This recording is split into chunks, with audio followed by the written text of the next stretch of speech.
प्रसिक, आयुष, सृजन, शिखा, देवांश, निधि कटरे, सभी को गुड मॉर्निंग।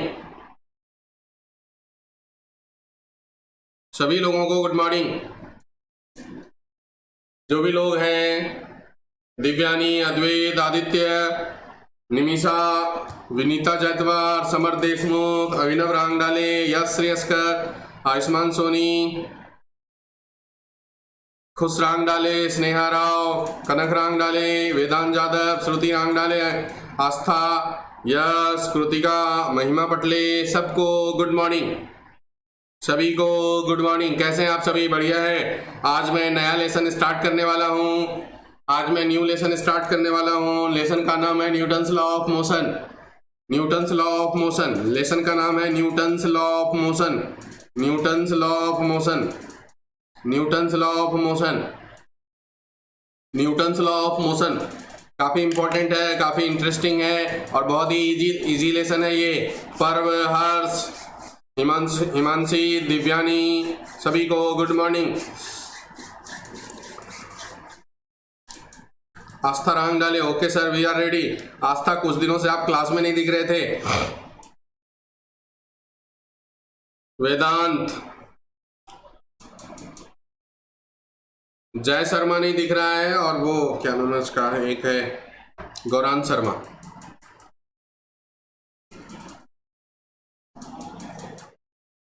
चलिए ठीक है,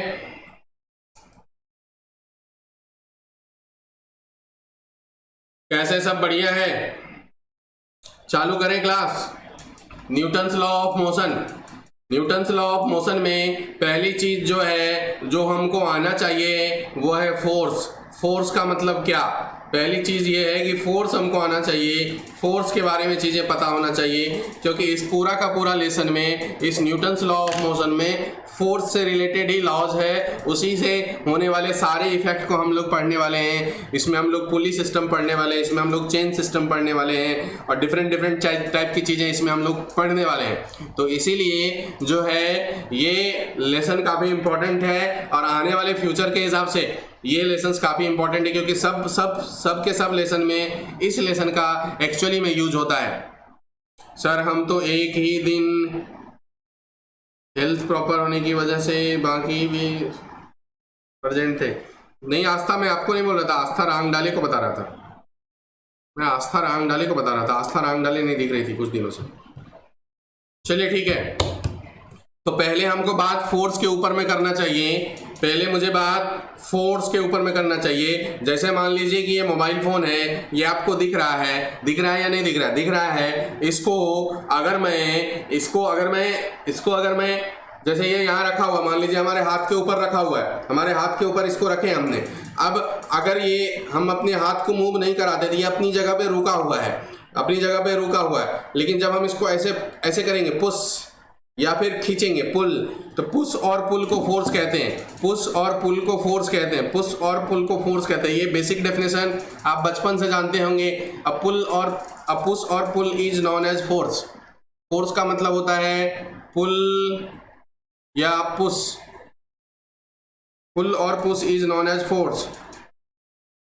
पुल or push is known as force.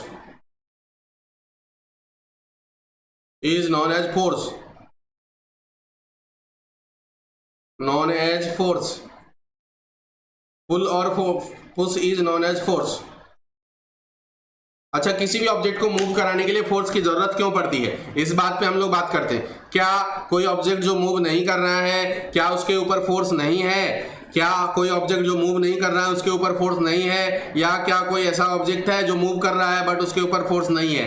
तो ये सब बातों के ऊपर में डिस्कशन करते हैं अपन। ये सब चीजों के ऊपर में अपन डिस्कशन करते हैं। पहले आपको समझ में ये आना चाहिए कि फोर्स है क्या। फोर्स का मतलब ये है कि ये पुल और पुश, अगर किसी ऑब्जेक्ट को अपन खींचते हैं या उसके ऊपर धक्का लगाते हैं तो उसको हम फोर्स कहते हैं, उसको हम बल कहते हैं, उसको हम फोर्स कहते हैं, उसको हम बल कहते हैं। जब हम किसी चीज के ऊपर पुश और पुल करते हैं तो उसका मतलब उसके ऊपर हम फोर्स लगा रहे हैं। या तो हम उसे खींच रहे हैं तो हम उसके ऊपर फोर्स लगा रहे हैं, या हम पुश कर रहे हैं, धक्का दे रहे हैं, दूर हटा रहे हैं, भगा रहे हैं, तो उसे हम फोर्स कहते हैं।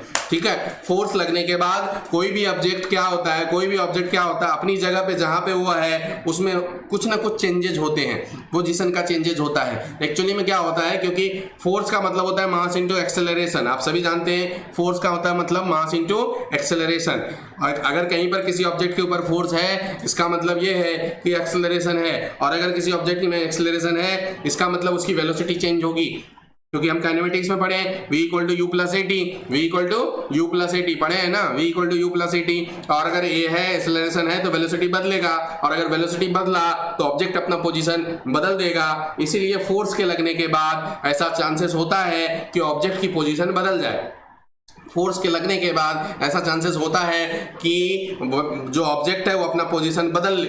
ठीक है, कई बार ऐसा भी होता है कि फोर्स लगने के बाद भी ऑब्जेक्ट अपना पोजीशन नहीं बदलता है। कई बार ऐसा होता है कि फोर्स लगने के बाद भी ऑब्जेक्ट अपना पोजीशन नहीं बदलता है। तो उस कंडीशंस में जब फोर्स अपना पोजीशन नहीं बदलता, भले ही फोर्स लग रहा हो, उस कंडीशन में जब ऑब्जेक्ट अपना पोजीशन नहीं बदलता है, भले ही फोर्स लग रहा हो, उस वाले सिचुएशंस को थोड़ा एनालाइज करते हैं। जैसे ये हमने थोड़ी देर पहले बताए थे कि ये हमारे पास मोबाइल फ़ोन है, या आप दिख रहा है आपको ये मोबाइल फ़ोन। अगर हमने इसके ऊपर अभी कुछ नहीं लगाए हैं, अगर मैंने इसके ऊपर कुछ नहीं लगाया हूँ तब भी ये रुका हुआ है।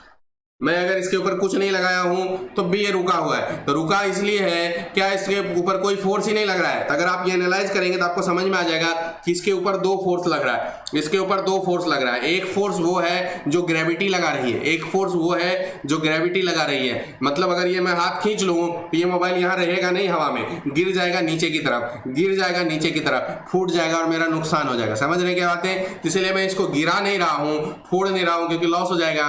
तो लॉस नहीं है, बस बता रहा हूं आपको कि मैं अगर इसे हाथ खींच लूं, अगर मैं ये हाथ खींच लूं तो इसके ऊपर ग्रेविटेशनल वेट की वजह से, ग्रेविटेशनल फोर्स की वजह से, ग्रेविटी की वजह से ये नीचे आएगा। मतलब एक फोर्स तो इसके ऊपर ग्रेविटी लग रहा है, चाहे हम यहाँ हाथ दें चाहे हम हाथ नहीं दें, ग्रेविटी इसके ऊपर लग रहा है। और वो किधर लग रहा है, नीचे की तरफ लग रहा है। कोई भी ऑब्जेक्ट जो भी हमारे आसपास, आपके अगल बगल में जो भी चीजें आपको दिख रहा होगा, भले ही वो रेस्ट में क्यों ना हो, बट वो सारे चीजों पर ग्रेविटी लग रहा है। जैसे जिस टेबल पे आप बैठे हैं, जिस टेबल पे आप बैठे हैं तो आपके ऊपर ग्रेविटी लग रहा है। जो टेबल पे आप बैठे हैं, जो बेंच पे आप बैठे हैं या फिर चेयर पे आप बैठे हैं, उसके ऊपर भी ग्रेविटी लग रहा है। जिस टेबल पे आप पढ़ रहे हैं, जहां पे आपका बुक्स वगैरह है, उसके ऊपर भी ग्रेविटी लग रहा है। जो भी ऑब्जेक्ट आपको अपने नजर के आसपास दिख रहा है, जो भी चीजें आपके नजर के आसपास आपको दिख रहा है, आप जिस कमरे में भी बैठे हो, आप नजर घुमाओ, इधर उधर दौड़ाओ, तो देखिए आपको हर जगह दिखेगा कि ऑब्जेक्ट जहां पर भी है, कोई भी ऑब्जेक्ट जो भी है, उसके ऊपर ग्रेविटेशनल फोर्स लग ही रहा है। भले ही आपको पता चले ना चले, बट उसके ऊपर ग्रेविटेशनल फोर्स लग रहा है। अगर मान लीजिए आपके टेबल पे बुक रखा हुआ है, तो वो बुक आपको दिख रहा है कि वो रेस्ट में है, वो बुक आपको दिख रहा है कि रेस्ट में है। लेकिन अगर मैं टेबल खींच लूं, अगर मैं आऊं यहाँ से वर्चुअली आऊं, आत्मा बन के आऊं और टेबल खींच लूं, टेबल खींचूंगा तो वो बुक धड़ाम से नीचे गिर जाएगा। क्यों नीचे गिरेगा? क्योंकि टेबल उसको फिलहाल रोके हुए है, लेकिन अगर टेबल हमने खींच लिए तो वो रुकेगा नहीं, ग्रेविटी की वजह से नीचे चला जाएगा। इसका मतलब यह है कि टेबल के आने से ग्रेविटी फोर्स लगना बंद नहीं होता है, ग्रेविटी तो लगते ही रहता है, ग्रेविटी तो लगते ही रहता है। टेबल आने से इसका मतलब कुछ और हुआ है।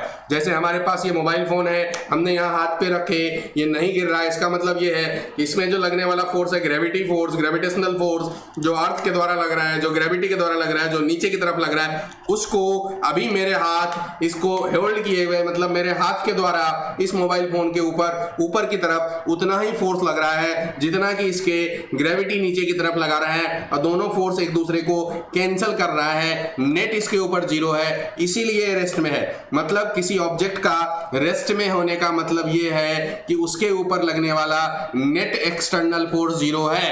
अगर किसी ऑब्जेक्ट को रेस्ट में आप देख रहे हैं, आपके आसपास जितनी भी चीजें आपको रेस्ट में नजर आ रही है, वो सारी चीजें जो आपको अपने आसपास रेस्ट में नजर आ रही है, इसका मतलब उस सब के ऊपर फोर्स है बट नेट फोर्स नहीं है। फोर्स है बट नेट फोर्स नहीं है। उस सब के ऊपर फोर्स हो सकता है भी, बट नेट नहीं है, इसीलिए वो रेस्ट में है। नेट का मतलब होता है total resultant, total sum. Force जो है एक वेक्टर क्वांटिटी है, इसीलिए डायरेक्शंस के हिसाब से हम ऐड करेंगे। और अगर मैं इस मोबाइल की बात करूं, इस एग्जांपल की बात करूं, तो ग्रेविटेशनल फोर्स की नीचे और मेरे द्वारा लगने वाला फोर्स ऊपर, दोनों फोर्स बराबर, इसीलिए नेट जीरो, इसीलिए ये रुका हुआ है।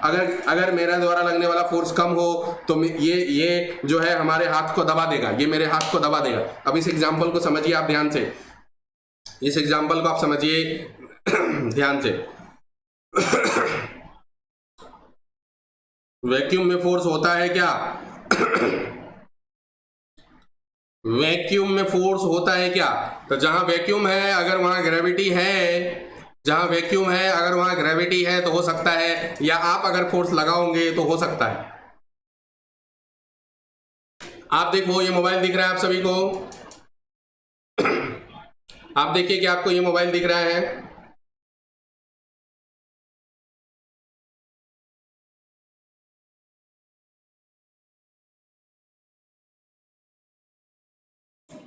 मैं क्या करता हूं, इस पे वजन बढ़ाता हूं, मैं क्या करता हूं, इस पे वजन बढ़ाता हूं। देखो अभी ग्रेविटी नीचे की तरफ लग रहा है, हमारा हाथ इसको होल्ड किए हुए, मैं इसके ऊपर वजन बढ़ाना चालू कर दिया, मैं इसके ऊपर वजन बढ़ाना चालू कर दिया। एक समय ऐसा आया जब ये नीचे गिर गया, एक समय ऐसा आया जब ये नीचे गिर गया। ये एग्जाम्पल क्या कहता है? ये एग्जाम्पल ये कहता है कि हमने क्या किए, इसके ऊपर जब वेट बढ़ाना चालू किए, इसका मतलब ग्रेविटेशनल वेट ज़्यादा लगना चालू हुआ, ग्रेविटेशनल वेट ज़्यादा लगना चालू हुआ, और हमारी हाथ की अपनी कैपेसिटी थी कि एक अमाउंट के वेट को ही हम झेल पाए, ठीक है, उससे ज़्यादा हम झेल नहीं पाए, हमारा हाथ झुक गया, नीचे चला गया। इसका मतलब उस वक्त ग्रेविटेशनल फोर्स हमारे हाथ के द्वारा लगने वाला फोर्स से ज़्यादा हो गया, इसीलिए इसका मोशन हो गया, इसीलिए नीचे आ गया। क्या आपको समझ में आया? किसी भी चीज़ को मूव करने के लिए नेट एक्सटर्नल फोर्स का होना जरूरी है। अगर नेट एक्सटर्नल फोर्स किसी भी ऑब्जेक्ट के ऊपर नहीं है, इसका मतलब उसका ट्रांसलेशनल मोशन नहीं हो सकता। ट्रांसलेशनल मोशन का मतलब वही हुआ स्ट्रेट लाइन मोशन, यहाँ से वहाँ जाना, वहाँ से यहाँ जाना। मोशन दो प्रकार के होते हैं, एक रोटेशनल मोशन घूमने घूमने चक्कर काटना, और एक है ट्रांसलेशनल मोशन जाना आना, इधर जाना उधर जाना, ऐसा मोशन ट्रांसलेशनल मोशन उसको कहते हैं। तो जो ट्रांसलेशनल मोशन है वो नहीं हो पाएगा, उसके होने के लिए एक्सटर्नल नेट एक्सटर्नल फोर्स का होना जरूरी है, नेट एक्सटर्नल फोर्स का होना जरूरी है। क्या आपको ये बात समझ में आया? तो बताओ, नेट एक्सटर्नल फोर्स का होना जरूरी है। क्या चीजें क्लियर हो गया? इसका मतलब किसी ऑब्जेक्ट के ऊपर लगने वाला नेट एक्सटर्नल फोर्स, जैसे मान लीजिए कि ये ऑब्जेक्ट है हमारे पास, मैं एक ऑब्जेक्ट कंसीडर कर रहा हूँ, ये एक ऑब्जेक्ट कंसीडर कर रहा हूँ, सपोज ये ऑब्जेक्ट कंसीडर किया मैंने, इसके ऊपर मैंने इधर फोर्स लगाया, इसके ऊपर मैंने इधर फोर्स लगाया 20 न्यूटन का, और एक इधर फोर्स लगाया 15 न्यूटन का। तो ये ऑब्जेक्ट के ऊपर नेट फोर्स कितना हो गया? इस ऑब्जेक्ट के ऊपर नेट फोर्स हो जाएगा 20 - 15 5 न्यूटन नीचे की तरफ, और इसका मोशन डाउनवर्ड होगा, नीचे की तरफ ये जाएगा, डाउनवर्ड मोशन हो जाएगा इसका, ये नीचे की तरफ जाएगा। इसका मतलब इसमें नेट एक्सटर्नल फोर्स 5 न्यूटन है, नेट एक्सटर्नल फोर्स 5 न्यूटन है। लेकिन अगर इसी ऑब्जेक्ट में, अगर मैं इसी ऑब्जेक्ट पे जैसे नीचे लगाया था 20 न्यूटन, ऊपर भी लगा दूं 20 न्यूटन, ऊपर भी लगा दूं 20 न्यूटन, तो ऐसे सिचुएशन में नेट जो फोर्स हो जाएगा वो 0 हो जाएगा और ये रेस्ट में हो जाएगा, मतलब किसी ऑब्जेक्ट को, और ये मोशन में हो जाएगा। समझ रहे हैं क्या बातें? समझ रहे हैं क्या बातें आप सभी? किसी भी ऑब्जेक्ट में अगर नेट एक्सटर्नल फोर्स लग रहा है, किसी भी ऑब्जेक्ट के ऊपर अगर नेट एक्सटर्नल फोर्स लग रहा है, नेट एक्सटर्नल फोर्स लग रहा है, तो वो ऑब्जेक्ट अगर किसी ऑब्जेक्ट के ऊपर नेट एक्सटर्नल फोर्स लग रहा है, तब वो ऑब्जेक्ट जो है मोशन में आएगा, ट्रांसलेशनल मोशन में आएगा। अगर ऑब्जेक्ट के ऊपर नेट एक्सटर्नल फोर्स नहीं लग रहा, जैसा कि दूसरा वाला केस है, तब वो कोई भी मोशन में नहीं आएगा, तब वो रेस्ट में रहेगा। मतलब किसी भी ऑब्जेक्ट के ट्रांसलेशनल मोशन के लिए कंडीशन है कि उसमें नेट एक्सटर्नल फोर्स लगना चाहिए, तो ही वो मोशन में आएगा, अदरवाइज वो मोशन में नहीं आएगा।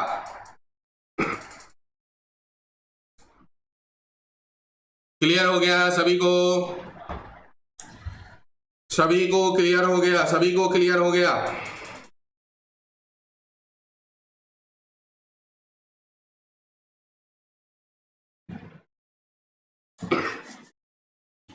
मैंने, अच्छा अब एक बात बोलता हूं, अब देखिए एक स्टेटमेंट बोलता हूं मैं बोल रहा हूं कि एक ऑब्जेक्ट रेस्ट में है, एक कोई भी ऑब्जेक्ट रेस्ट में है, इसका मतलब ये है कि उसके ऊपर कोई फोर्स नहीं लग रहा है। क्या ये स्टेटमेंट सही है या गलत है?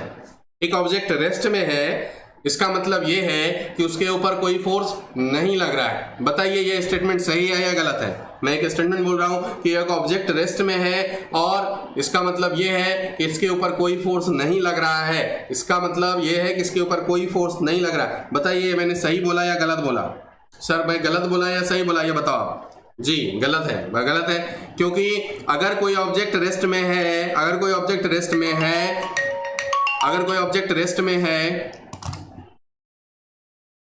एक मिनट, हेलो,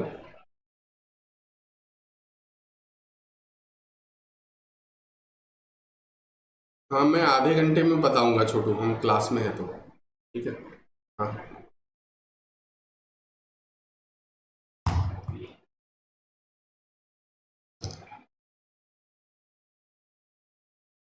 समझ गया।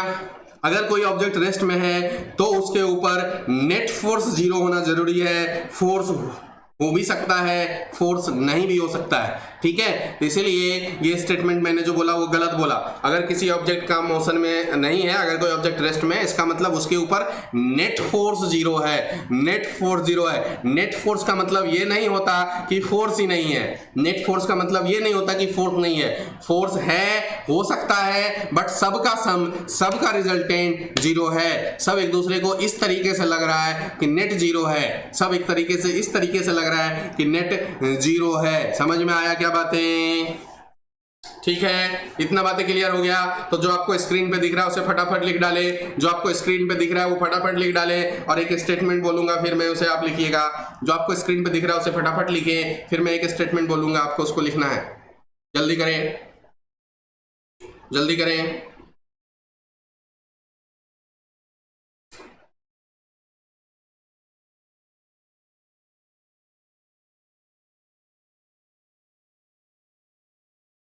लिखेंगे, स्टेटमेंट लिखेंगे।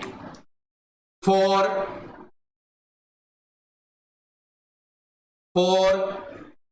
Translational motion of any object, for translational motion of any object, translational motion of any object, motion of any object, any object, there must be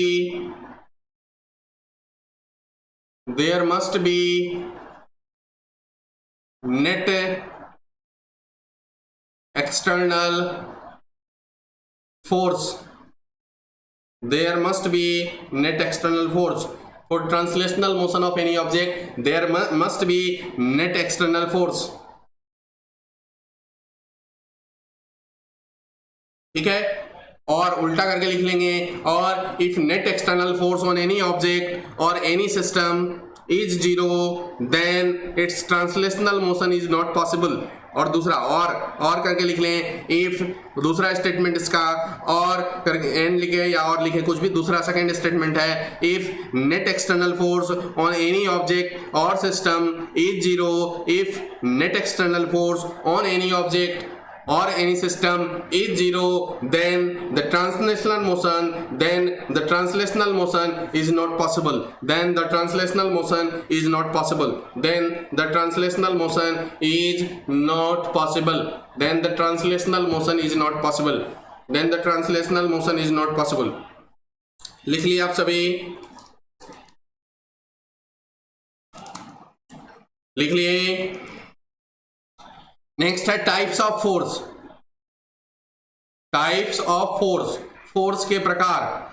वैसे तो बहुत टाइप के फोर्स होते हैं, बहुत टाइप के फोर्स होते हैं, लेकिन इसे वैसे दो ग्रुप में रखा गया है। इसे दो ग्रुप में रखा गया। एक कहा गया, एक ग्रुप है कांटेक्ट फोर्स का, एक ग्रुप है कांटेक्ट फोर्स का, एक ग्रुप है कांटेक्ट फोर्स का, और एक ग्रुप है नॉन कांटेक्ट फोर्स का। एक ग्रुप है नॉन कांटेक्ट फोर्स का, एक ग्रुप है कांटेक्ट फोर्स का, एक ग्रुप है नॉन कांटेक्ट फोर्स का। दो ग्रुप में फोर्स को बांट दिया गया है, दो ग्रुप में फोर्स को बांट दिया गया। एक ग्रुप है कांटेक्ट फोर्स, एक ग्रुप है नॉन कांटेक्ट फोर्स। अब बताते हैं हम इसके बारे में। कांटेक्ट फोर्स मतलब वो सारे फोर्स जिसको लगाने के लिए ऑब्जेक्ट के कांटेक्ट में आना जरूरी है, वो सारे फोर्स जिसको लगाने के लिए ऑब्जेक्ट का कांटेक्ट में आना जरूरी हो उसे हम कांटेक्ट फोर्स कहते हैं। और नॉन कांटेक्ट फोर्स मतलब वो सारे फोर्स जिसको विदाउट कांटेक्ट में आए लगाया जा सके, वो सब के सब नॉन कांटेक्ट फोर्स है। जैसे एग्जांपल के रूप में, जैसे मेरे पास ये मोबाइल फोन है, जैसे मेरे पास ये मोबाइल फोन है, मेरे पास ये मोबाइल फोन है, अगर मैं एक रस्सी लगा करके खींचता हूं, अगर ये मोबाइल फोन को मैं एक रस्सी लगा करके, एक स्ट्रिंग लगा करके मैं इसे खींचता हूं, अगर मैं एक स्ट्रिंग लगा करके इसे खींचता हूं, तो जो मैं फोर्स लगाऊंगा वो कांटेक्ट फोर्स का हिस्सा होगा। तो वो जो फोर्स होगा वो कांटेक्ट फोर्स का हिस्सा होगा। जैसे कोई ऑब्जेक्ट एक रफ सरफेस पे चलता है, कोई ऑब्जेक्ट एक रफ सरफेस पे घूमता है, चलता है, मोशन करता है, तो उस वक्त जो फ्रिक्शन होता है, फ्रिक्शन तो आप जानते होंगे, उस वक्त जो फ्रिक्शन होता है वो कांटेक्ट फोर्स है, वो कांटेक्ट फोर्स है। कौन सा फोर्स है? वो कांटेक्ट फोर्स है। जैसे मैं अपने सर के ऊपर अभी फोर्स लगा रहा हूं, ये एक प्रकार का कांटेक्ट फोर्स है, ये एक प्रकार का कांटेक्ट फोर्स है। मैं ऐसे लगा रहा हूं, ये एक प्रकार का कांटेक्ट फोर्स है, मैं ऐसे लगा रहा हूं, ये एक प्रकार का कांटेक्ट फोर्स है। ठीक है, समझ में आ रहा है क्या बातें? ये एक प्रकार का कांटेक्ट फोर्स है। नॉन कांटेक्ट में वो सारे फोर्स आएंगे जिसको बिना कांटेक्ट में आए लगाया जा सकता है, जैसा कि मैग्नेटिक फोर्स। जैसे मैग्नेटिक फोर्स मतलब एक आयरन के टुकड़े को एक मैग्नेट के द्वारा जब अपन खींचते हैं, एक आयरन के टुकड़े को एक मैग्नेट के द्वारा जब अपन खींचते हैं, तो उस मैग्नेट को उस आयरन के टुकड़े में टच करना कोई जरूरी नहीं है। हम उस आयरन के टुकड़े को मैग्नेट को आयरन के टुकड़े के पास ले जाएंगे, आयरन का टुकड़ा अपने आप खींचे चले आ जाएगा, मैग्नेट से चिपक जाएगा। तो फोर्स लगने के लिए हमको फिजिकली कांटेक्ट में आना कोई जरूरी नहीं है। ऐसा फोर्स जिसको कहते हैं नॉन कांटेक्ट फोर्स, जैसे कि मैग्नेटिक फोर्स है, इसी तरीके से दूसरा एग्जांपल इलेक्ट्रिक फोर्स है। आप सभी जानते होंगे, similar charge repel each other, opposite charge attract each other. दो अपोजिट चार्ज, एक नेगेटिव चार्ज रखा है, एक पॉजिटिव चार्ज रखा, वो एक दूसरे को अट्रैक्ट करता है, तो दोनों का फिजिकल कांटेक्ट में आना कोई जरूरी नहीं है। बिना फिजिकल कांटेक्ट में आए भी दोनों एक दूसरे को खींच सकता है या भगा सकता है, खींच सकता है या भगा सकता है। ऐसे फोर्स नॉन कांटेक्ट फोर्स का हिस्सा है। ऐसे फोर्स को अपन नॉन कांटेक्ट फोर्स की कैटेगरी में रखते हैं। क्या आप सभी को समझ में आ गया? हाँ या ना? क्या आपको समझ में आ गया या ना? ग्रेविटी, हाँ, जैसे कि ग्रेविटी, आप कोई भी ऑब्जेक्ट पकड़ लो, वो अर्थ के संपर्क में नहीं भी है तो भी उसके ऊपर ग्रेविटेशनल फोर्स लग रहा है। जैसे अभी आप जहाँ पे जिस चेयर पे बैठे होंगे, तो आप एक्चुअली में फिजिकली अपना अगर पैर उठा ले, आप अगर अपना पैर हाथ सब उठा ले, मोड़ के चेयर पे लेकर के बैठ जाए, या जो सोफा पे बैठे होंगे उस सोफा पे एकदम ऐसे करके सुकड़ करके बैठ जाए, हाथ पैर लेकर के एकदम आराम से बैठ जाए, तो आपका फिजिकल कॉन्टैक्ट अर्थ के साथ खत्म हो गया। अब अर्थ के साथ आप डायरेक्ट कॉन्टैक्ट में नहीं है, लेकिन फिर भी अर्थ आपके ऊपर ग्रेविटेशनल फोर्स लगाएगा, कोई भी आपका वाटर बोतल, अगर आपके बगल में वाटर बोतल है, जैसे मेरे बगल में है, ऐसे आपके पास भी होगा, इसके पास भी, ये भी अभी अर्थ के साथ फिजिकल कांटेक्ट में नहीं है, लेकिन ग्रेविटी इसके ऊपर अपना फोर्स लगा रहा है। तो जो ग्रेविटेशनल फोर्स है वो एक प्रकार का नॉन कांटेक्ट फोर्स है। नॉन कांटेक्ट का मतलब ऐसा फोर्स जिसको लगाने के लिए कांटेक्ट में आना कोई ज़रूरी नहीं हो, उसे हम नॉन कांटेक्ट फोर्स की कैटेगरी में रखते हैं। और जिसको लगाने के लिए कांटेक्ट में आना ज़रूरी हो, उसे हम कांटेक्ट फोर्स की कैटेगरी में रखते हैं। क्या आप सभी को क्लियर हो गया? बोलो हाँ या ना। क्लियर हो गया? थोड़ा मैं पानी पी लेता हूँ।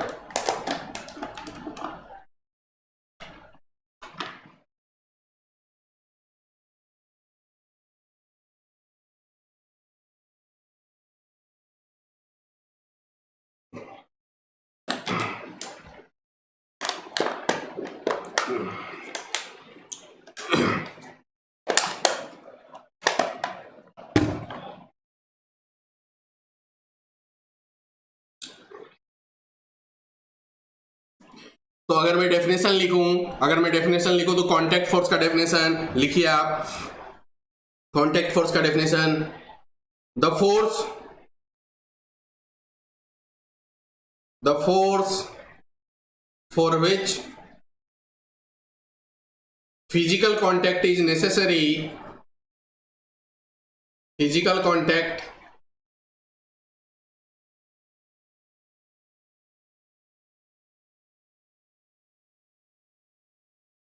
is necessary is known as contact force. इसी तरीके से नॉन कॉन्टैक्ट फोर्स के बारे में डेफिनेशन लिख लीजिए। The force for which physical contact is not necessary is known as non contact force. Example भी साथ में लिख डालेंगे, एग्जाम्पल भी साथ में आप अपनी कॉपी लिख डालें। कॉन्टैक्ट फोर्स का example friction, tension etcetera. Non contact force का भी एग्जाम्पल आप लिख डालेंगे, gravitational force, gravitational force, magnetic force,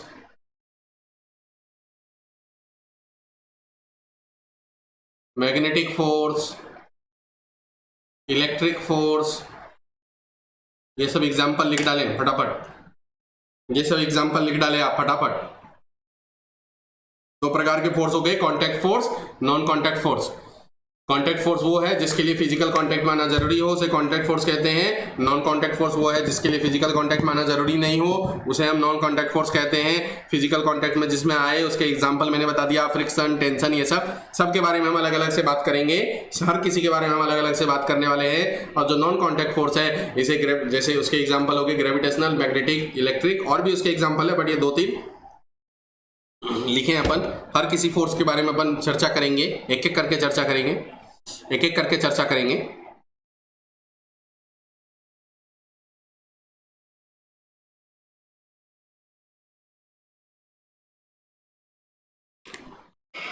एक एक करके हर फोर्स के बारे में चर्चा करेंगे, एक एक करके हम लोग हर फोर्स के बारे में चर्चा करेंगे। जैसे मैं चर्चा पहले कर लेता हूं ग्रेविटेशनल फोर्स का। इसकी चर्चा इसलिए कर रहा हूं क्योंकि कहीं ना कहीं आप इससे अवगत हैं, इसलिए मैं यहीं से शुरुआत कर देता हूं ग्रेविटेशनल फोर्स से। ग्रेविटेशनल फोर्स से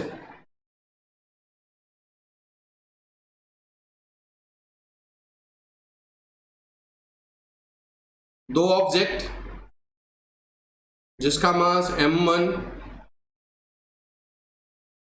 और m2 है, और इस दोनों के बीच में डिस्टेंस r है, तो न्यूटन्स लॉ ऑफ ग्रेविटेशन के हिसाब से force is directly proportional to product of mass. Force is directly proportional to product of mass. Newton's law of gravitation के हिसाब से, न्यूटन्स लॉ ऑफ ग्रेविटेशन के हिसाब से, न्यूटन्स लॉ ऑफ ग्रेविटेशन के तीन लॉज थे। न्यूटन्स लॉ ऑफ ग्रेविटेशन के 3 लॉज थे जो आप सभी जानते होंगे। पहला कि एक मास दूसरे मास को अट्रैक्ट करता है। ये जो ग्रेविटेशनल फोर्स होता है ये ऑलवेज अट्रैक्टिव इन नेचर होता है, ये हमेशा ही ऑलवेज अट्रैक्टिव इन नेचर होता है, अट्रैक्टिव इन नेचर होता है, हमेशा अट्रैक्टिव इन नेचर होता है। कभी ये रिपेल नहीं करता, हमेशा ये अट्रैक्ट करता है। एक मास दूसरे मास को अट्रैक्ट करता है, एक मास दूसरे मास को अट्रैक्ट करता है। तो इसका पहला लॉ यही है कि वो ऑलवेज अट्रैक्टिव नेचर होता है। दूसरा लॉ है कि फोर्स की value directly proportional to product of mass है, मतलब F proportional to m1 m2।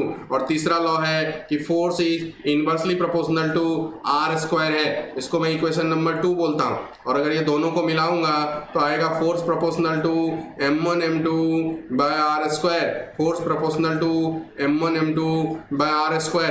Proportionality हटाएंगे तो एक कांस्टेंट आता है, प्रोपोर्शनलिटी हटाएंगे एक कांस्टेंट आएगा जिसको कैपिटल G कहते हैं। तो G m1 m2 by r², G m1 m2 by r², जहाँ पे G जो है इसको ग्रेविटेशनल कांस्टेंट कहा जाता है, ग्रेविटेशनल कांस्टेंट कहा जाता है, ग्रेविटेशनल कांस्टेंट कहा जाता है।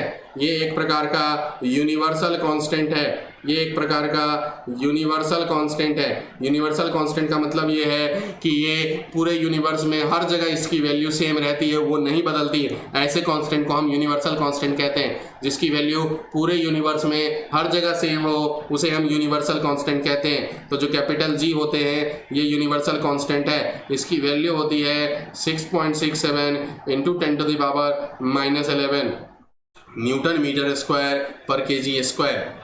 ये इसकी वैल्यू होती है, ये है कैपिटल G की वैल्यू। तो आप सभी को ग्रेविटेशनल फोर्स समझ में आ गया। आप सभी को ग्रेविटेशनल फोर्स समझ में आ गया। इसके ऊपर ज़्यादा थ्रस्ट मैंने नहीं लगाया क्योंकि मुझे पता है कि आप सबको ये पहले से आता है और मैं भी 1-2 बार इसकी चर्चा कर ही चुका हूँ यूनिट डायमेंशन में।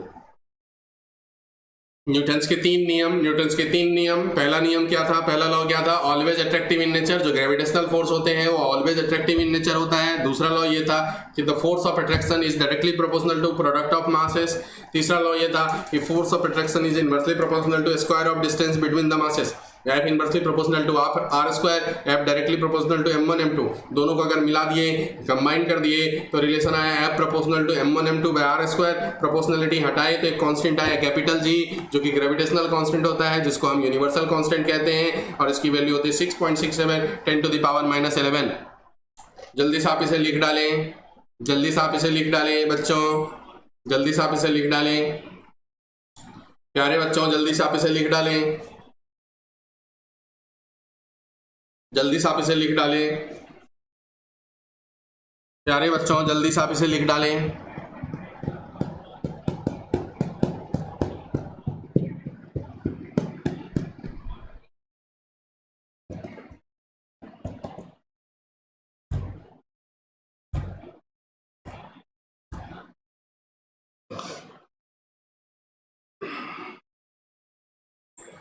ठीक है, इसके ऊपर एक प्रॉब्लम कर लेते हैं अपन ताकि ये चीजें अच्छे से समझ में आ जाए। इसके ऊपर एक प्रॉब्लम कर लेते हैं अपन ताकि ये चीजें अच्छे से समझ में आ जाए, क्लियर रहे। इसके ऊपर एक प्रॉब्लम कर लेते हैं। देखिए ये 10 kg का ऑब्जेक्ट है और ये बाजू में 30 kg का ऑब्जेक्ट है। इसके बीच का डिस्टेंस 3 मीटर है। इसका नाम A है, इसका नाम B है। तो force on B due to A निकालेंगे। अगर हम ये निकालेंगे force on B due to A, तो पहली बात तो डायरेक्शन की कर लें कि ये A को B खींचेगा अपनी तरफ और B को भी A खींचेगा अपनी तरफ, तो अट्रैक्शन होने वाला है, अट्रैक्शन होने वाला है। और इस फोर्स का फॉर्मूला होने वाला है G m1 m2 by r square. उस हिसाब से सोचें तो G की value 6.67 10 to the power -11, m1 की वैल्यू 10 kg, m2 की वैल्यू 30 kg divide by r square, तो 3 × 3 ये हो जाएंगे। देखिए 6.67 इंटू 10 टू द पावर -11, यहाँ से 1 3 यहाँ से कैंसिल हो गया तो ऊपर में बच गया इंटू 100, नीचे में बच गया बाय 3। ये 100 यहाँ से देखिए ये 3 2 जा 6, 2.22103 इंटू 10 टू द पावर 100, 2 0 कम हो जाएंगे यहाँ पे तो -9, इतना न्यूटन ये हो जाएंगे force. Force on B due to A यही होगा, and force on A due to B भी यही होगा। दोनों चीजें एक ही होगा। ये दोनों की मैग्नीट्यूड सेम होगी, डायरेक्शन अपोजिट होंगे। मैग्नीट्यूड सेम होगी, डायरेक्शन अपोजिट होंगे। देखिए आपको समझ में आया कि नहीं आया, देखिए आपको समझ में आया या नहीं आया, बताइए आपको समझ में आया या नहीं आया, देखिए आपको समझ में आया या नहीं आया, देखिए आपको समझ में आया या नहीं आया।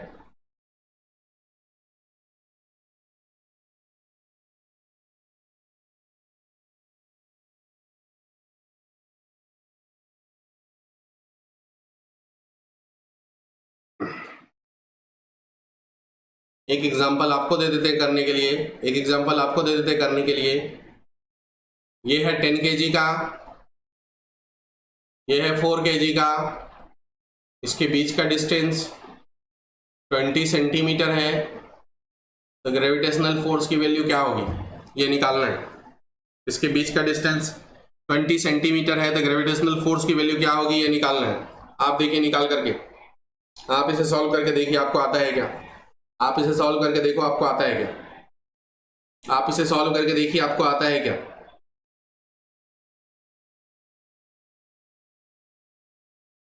फोर्स इक्वल टू फॉर्मूला हो जाएगा G m1 m2 by r square.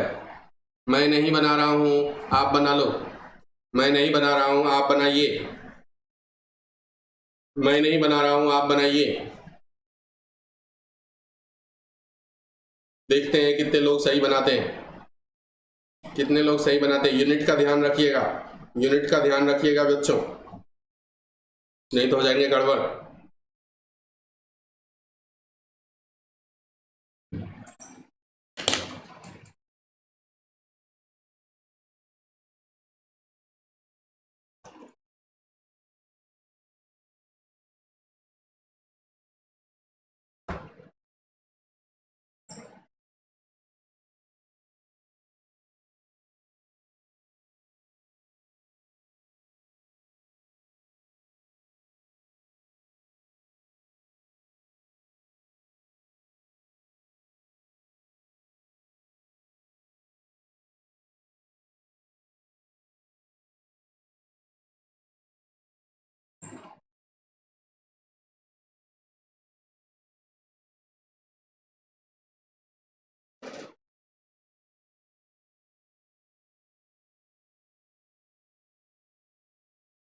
देखिए इसको हम 6.67 इंटू 10⁻⁻11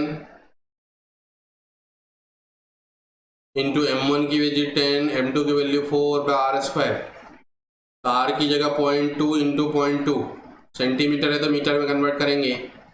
ये देखिए ध्यान से, इस दोनों डेसिमल के बदले में ऊपर में 100 मल्टीप्लाई हो जाएगा, तो 6.67 इंटू 10⁻⁻11 इंटू 10 तो है ही, ये दोनों डेसिमल के बदले ऊपर में 100 मल्टीप्लाई हो जाएगा, और ये दो दो जीरो यहाँ से 2 इंटू 2 इंटू 2 4 कैंसिल हो जाएगा, तो ये 3 जीरो यहाँ से मल्टीप्लाई हो गया तो 3 कम हो जाएंगे। 6.67 इंटू 10⁻⁻8 न्यूटन। जितने के भी आए हैं वो ठीक आए हैं, जितने के भी आए हैं वो ठीक आए हैं। 6.67 10⁻⁻8 न्यूटन, -8 न्यूटन। देखिए कितने लोगों के सही आए। समर्थ देशमुख गलत हो गया, दिव्यानी वगड़कर गलत हो गया।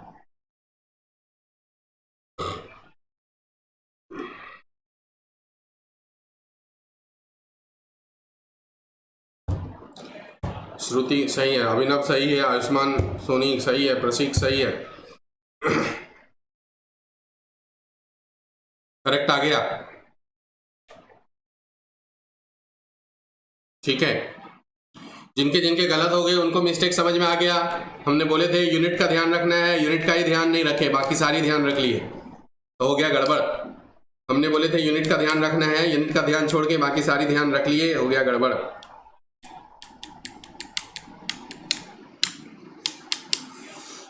यूनिट का ध्यान रखना जरूरी है। अब आप बच्चे नहीं हैं कि बार बार एक ही मिस्टेक आप बार बार करें, ऐसा अब बच्चे नहीं हैं। अब आपको यूनिट का ध्यान रखना चाहिए हमेशा ही। अब आप बच्चे नहीं हैं कि एक ही गड़बड़ी बार बार करते रहें। एक बार मिस्टेक को मिस्टेक कहते हैं, 2 बार मिस्टेक को चलो टॉलरेट करते हैं, 3 बार मिस्टेक को टॉलरेट कर लेते हैं, और बार बार जो मिस्टेक्स हो उसे मिस्टेक्स नहीं कहते, उसे बेवकूफ़ी कहते हैं। ठीक है, अब आप बच्चे नहीं हैं।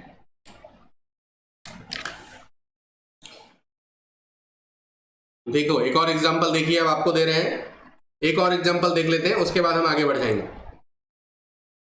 ये है, ये मान लीजिए 2 kg का है, ये 8 kg का है, और इस दोनों के बीच का डिस्टेंस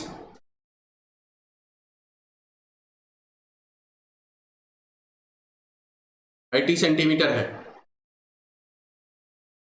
तो फोर्स निकाले, इस दोनों के बीच का डिस्टेंस 80 सेंटीमीटर है, फोर्स निकाले।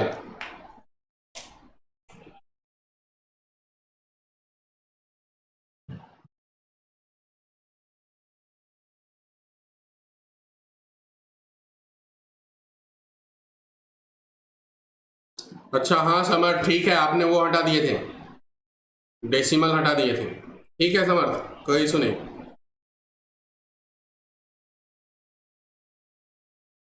चलिए ये वाला बनाए, इसको सॉल्व करें, इसको।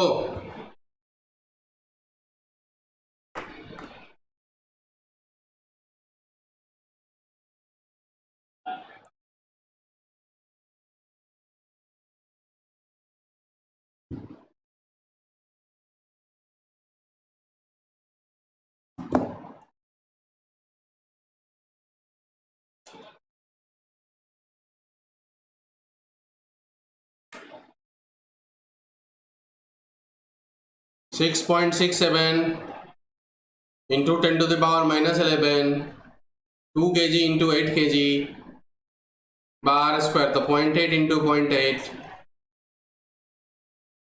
ये जगह 6.67 10 to the power -11 इंटू 2, एक 8 तो कैंसिल हो गया, ऊपर में 100 हो जाएगा 2 डेसिमल के बदले, नीचे एक 8 बच जाएगा, ये हो जाएगा 4 से ये कैंसिल हो जाएगा 1.26626230720 इंटू 10 to the power -9। देखिए सबके सही आए हैं, बहुत बढ़िया। सृजन 10 to the power 25 क्यों, अच्छा मल्टीप्लीकेशन 25, हाँ ठीक है सृजन ठीक है।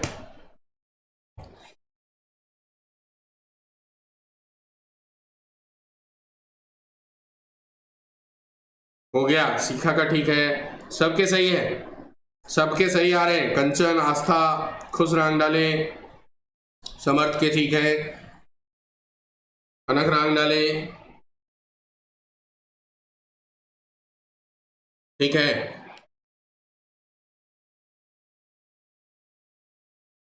चलिए ये हो गया, आगे बढ़ जाते हैं, नेक्स्ट बढ़ जाते हैं, दूसरे में चलते हैं। ये हो गया ना, सीख गए ना, सीख गए ना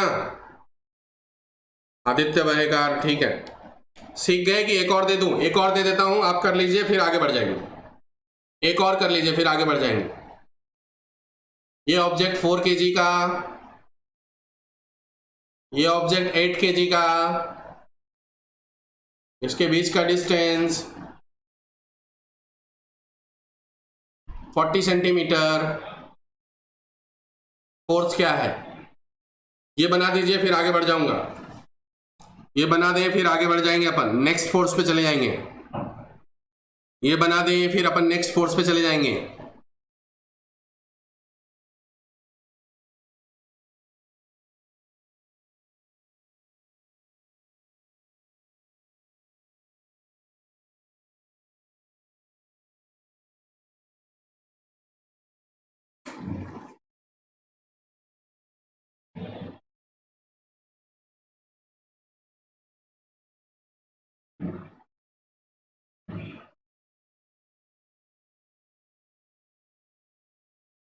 देखिए हो जाएगा 6.67 10 to the power -11 into 4 into 8 5.4 into 0.4, तो 2 डेसिमल का 2 जीरो तो ऊपर हो जाएगा।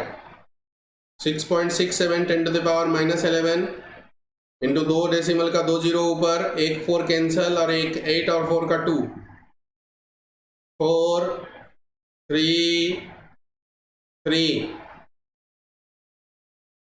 13.34 इंटू 10 to the power -9, इसको इधर लाएंगे तो 1.334 इंटू 10 to the power -8,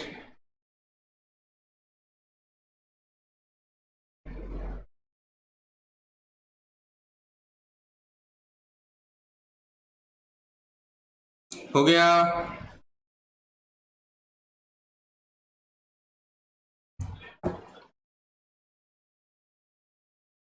सभी का हो गया, नेक्स्ट पे चलते हैं हम।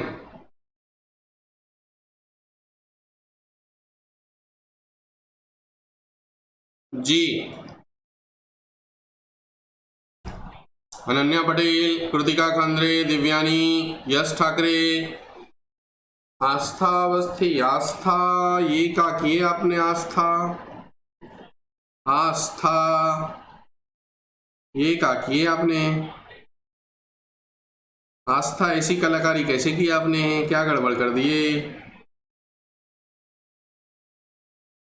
हिमांशी गोपलानी आपको आया कि नहीं आया बताए? स्नेहा राव, जयेश शर्मा का था क्या? स्नेहा राव, अंजलि राव, अंजलि राव बताएं।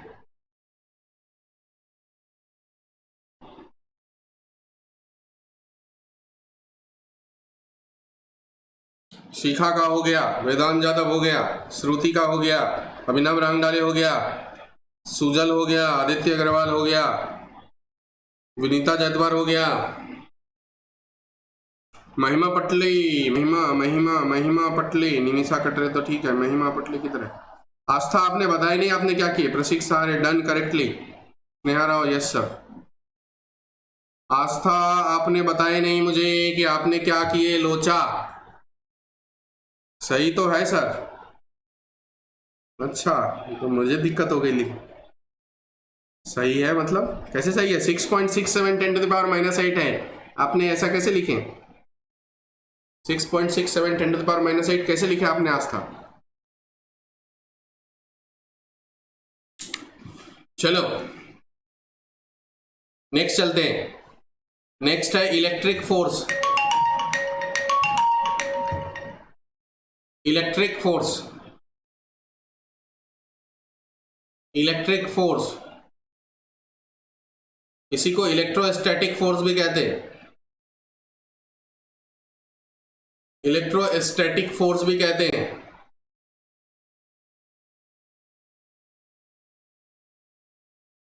इलेक्ट्रिक फोर्स और इसी को इलेक्ट्रोस्टैटिक फोर्स भी कहते हैं।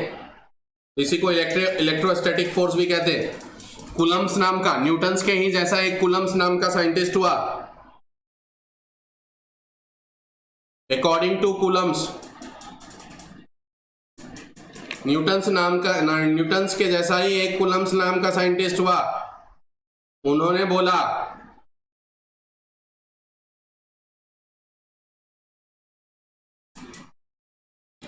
तीन लॉ, तीन नियम। पहले जो बोला उसको रूल नंबर 1 कहते हैं, बाद में जो बोला उसको रूल नंबर 2 कहते हैं, और सबसे आखिरी में जो बोला उसे रूल नंबर 3 कहते हैं। पहले उन्होंने क्या बोला? पहले उन्होंने बोला कि सिमिलर चार्ज,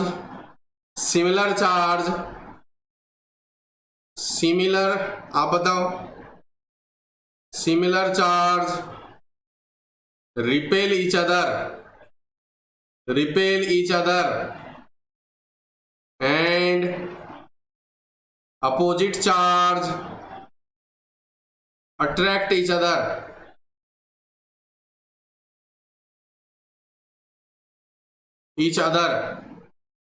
ऐसा बोला गया। हाँ सर वो तो गलत हुआ था।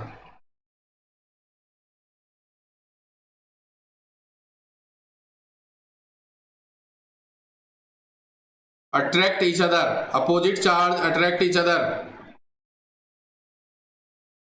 मतलब ये हुआ कि दो प्लस चार्ज के बीच में रिपल्सन होगा, दो माइनस चार्ज के बीच में भी रिपल्सन होंगे, बट प्लस और माइनस के बीच में अट्रैक्शन होगा, या माइनस और प्लस के बीच में अट्रैक्शन होगा। ये मतलब हुआ पहला रूल का। पहला रूल जो आप सभी को आता है, पहले रूल का मतलब similar charge repel each other, opposite charge attract each other. मतलब प्लस प्लस में रिपल्सन होगा, माइनस माइनस में भी रिपल्सन होगा, लेकिन प्लस माइनस में अट्रैक्शन होगा। ये सभी को पता होगा। ओके ये आप लिख डालिए जल्दी से। फिर रूल नंबर 2 रूल नंबर 3 पे चलेंगे। फिर रूल नंबर 2 रूल नंबर 3 पे चलेंगे। फिर रूल नंबर 2 रूल नंबर 3 पे चलेंगे।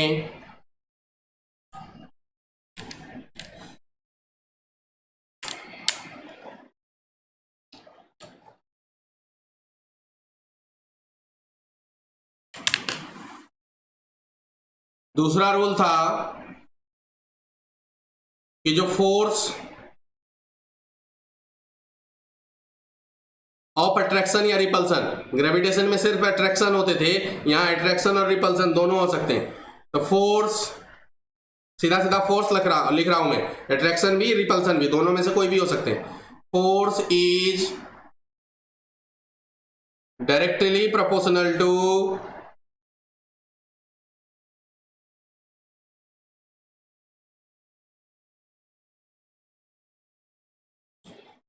Proportional to product of charges. जैसे दो चार्ज है, मान लीजिए यहाँ चार्ज हम Q1 रख दिए, यहाँ चार्ज हमने Q2 रख दिए, इसके बीच का डिस्टेंस R कह दिए, तो उस लॉ के हिसाब से force proportional to Q1 Q2, जैसे ग्रेविटेशनल लॉ में होता था force proportional to M1 M2, उसी तरीके से यहाँ पर force proportional to Q1 Q2 product, और तीसरा था force is inversely proportional to square of distance between the charges.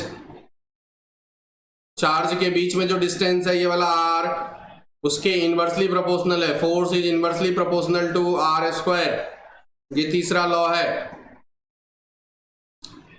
ठीक है, ये तीन प्रकार के लॉ है। क्या आपको तीनों समझ में आ गया? पहला, similar charge repel each other, opposite charge attract each other. दूसरा है force proportional to Q1 Q2, Q1 charge Q2 भी चार्ज हमने डिनोट किए हैं, तो force proportional to Q1 Q2, और अगर दोनों के बीच का डिस्टेंस r हो तो inversely proportional to r square, inversely proportional to r square. तो इसका मतलब ये हुआ कि force is directly proportional to Q1 Q2 by r square.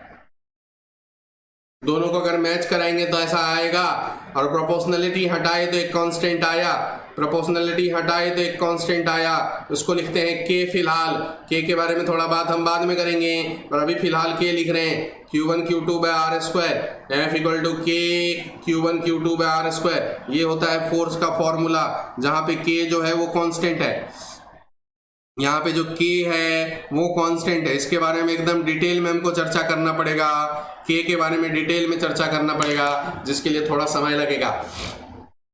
k के बारे में एक्चुअली में हमको डिटेल में चर्चा करना पड़ेगा, जिसके लिए थोड़ा समय लगेगा। अभी इसको हम k रहने देते हैं, जिसको हम अभी, आज का क्लास तो समय खत्म हो रहा है तो कल करने वाले, एक्चुअली इसको परमिटिविटी कहते हैं।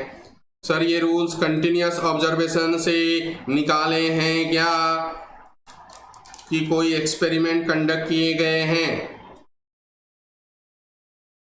अनन्या पटेल, नहीं, ये जो है ग्रेविटेशन जो है, और ये भी जो है, ये सब कंटिन्यूअस एक्सपेरिमेंट करके निकाला गया है ये रूल्स। ठीक है, ये कंटिन्यूअस ऑब्जर्वेशन किया गया है इसके ऊपर, तब निकाला गया है सर। कंटिन्यूअस ऑब्जर्वेशन किया, फिर उस एक्सपेरिमेंट को परफॉर्म किया गया, और फिर देखा गया, तब ये रूल निकाला गया। ओके, तो इसके तीन रूल्स थे। पहला कि सिमिलर, रिपेल, अपोजिट, अट्रैक्ट। दूसरा रूल्स कि प्रोडक्ट ऑफ चार्ज पे डिपेंड करेगा, force is directly proportional to product of charge. तीसरा, force is inversely proportional to square of distance between the charge. तो फाइनल फॉर्मूला क्या आया? F proportional to Q1 Q2 by r square. Proportionality हटाए तो एक constant आया k, जिसको हम फिलहाल कांस्टेंट कह रहे हैं। उसके बारे में हमको और डिटेल में डिस्कशन करना पड़ेगा, उसके बारे में और थोड़ा डिटेल में डिस्कशन करना पड़ेगा, वो मीडियम पे एक्चुअली में डिपेंड करता है। तो F equal to k Q1 Q2 by r square, F equal to k Q1 Q2 by r square, F equal to k Q1 Q2 by r square. बताइए, इतनी बातें समझ में आ गया? बताओ आप सभी, इतनी बातें समझ में आ गया? इसके आगे की डिस्कशन अब कल की क्लास में करेंगे, इसके नेक्स्ट आगे की डिस्कशन कल की क्लास में करेंगे। बताइए, आज जो पढ़े न्यूटन्स लॉ ऑफ मोशन, क्या वो चीजें समझ में आया, आपके दिमाग में आया या नहीं आया? जो चीजें आज हमने पढ़े, क्या वो चीजें आपके माइंड में आया या नहीं आया? बताओ आप सभी, आया या नहीं आया? क्या जो हमने पढ़े वो आया या नहीं आया?